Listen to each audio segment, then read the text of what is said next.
नागपूर दंगली प्रकरणी मुख्यमंत्री देवेंद्र फडणवीस ऍक्शन मोडवर आले। दंगलीनंतर पहिल्यांदाच त्यांनी नागपूरचा दौरा केला। यात त्यांनी नागपूरच्या पोलीस आयुक्तांसोबत बैठक घेतली। या बैठकीत त्यांनी कायदा सुव्यवस्थेचा आढावा घेतला। नागपूरचे पालकमंत्री चंद्रशेखर बावनकुळेही उपस्थित होते। या बैठकीनंतर त्यांनी दंगलखोरांना कडक इशारा दिलाय। दंगलखोरांनी झालेल्या नुकसानीची भरपाई न केल्यास त्यांची मालमत्ता जप्त करणार असा इशारा फडणवीसांनी दिलाय।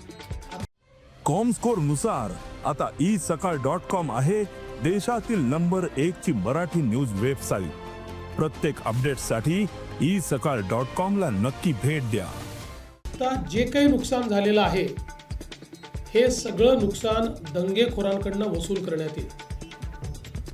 त्याची सगळी किंमत काढली जाईल आणि ते दंगेखोरांकडून वसूल केलं जाईल आणि दंगेखोरांनी ते पैसे भरले नाहीत तर त्यांची प्रॉपर्टी विकली जाईल।